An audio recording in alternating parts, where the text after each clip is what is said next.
तो कुर्सी किसको मिलेगी, ये आज हम लोगों से बात भी कर रहे हैं। और मौजूदा जो विधायक है साकेंद्र जी, वो भी हमारे साथ मौजूद है। 2017 में बीजेपी से जीते थे, फिर से बीजेपी ने भरोसा जताया है, चुनाव लड़ रहे हैं।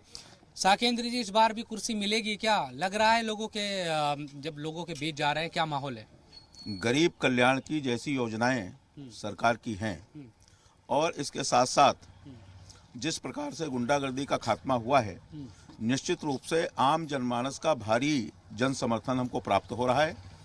और पिछली बार जितने मतों से हम जीते थे, उससे दोगुने मतों से जीत करके फिर से हम विधानसभा में पहुंचेंगे, ये विश्वास जनता के आशीर्वाद से हमें दिखाई पड़ रहा है। 3 चरणों का चुनाव हो चुका है, कई तरह की बातें हैं। कई लोग कह रहे हैं पश्चिम में गठबंधन भारी है, बीजेपी दावा कर रही है कि हम भारी है। इन तमाम चीज़ों का कितना असर चौथे, क्योंकि 5वें चरण में आपका है 27 में, कितना माहौल एक तरीके से बदल रहा है, हवा बदल रही है, क्या वैसी हवा बह रही है? कई तरह के कयास लगाए जा रहे हैं। हवा ऐसी शानदार है कि जो लोग सब्जबाग पाले बैठे हैं कि गठबंधन की सरकार बनेगी, उनको पता चलेगा गठबंधन हवा में उड़ करके किनारे हो जाएगा और फिर से उत्तर प्रदेश में भारतीय जनता पार्टी के नेतृत्व की पूर्ण बहुमत की सरकार बनेगी, जिसमें भारी संख्या में भारतीय जनता पार्टी के विधायक जीतकर पहुंचेंगे। पिछली बार हमने देखा था 2017 में कि लखनऊ आसपास जितने भी इलाके थे, बाराबंकी या आसपास के जो ज़िले हैं, भगवा लहराया था तमाम जगहों पर और ज़्यादा सीटें बीजेपी ने यहाँ जीत हासिल की थी। इस बार क्या उसी तरह का माहौल है या लग रहा है कि टक्कर हो रही है इस बार? देखिए, उसे शानदार माहौल है। और मैं अगर आपको कहूं तो आज भारतीय जनता पार्टी के पास कहने को बहुत कुछ है। हमने जो काम किए हैं, इतने अच्छे काम किए हैं कि जिसका असर जनता के मन पर है। और समाजवादी पार्टी के पास कहने के लिए कुछ नहीं है। उन्होंने अपने कारगुजारियों के पिछले 5 साल के कार्यकाल को भी जनता के सामने रखने की हिम्मत नहीं है और इसलिए जनसभाओं में भी बोलते समय भटक जाते हैं किस राह पर उनको चलना है। और जो उन्होंने काम किए, ऐसे कोई काम नहीं है कि जिससे जनता प्रभावित हो। हमारे कामों का भी असर है और सरकार ने जिस तरह से लोगों को सम्मान दिया है, उस सम्मान का भी असर है। और स्वाभाविक रूप से मान करके चलिए कि जनता जो गांव में बैठी हुई है, मेड़ पर बैठी हुई है, उसका आशीर्वाद आज मोदी जी के साथ है, योगी जी के साथ है, हम सब के साथ है, हमारी गरीब कल्याण की योजनाओं के साथ है।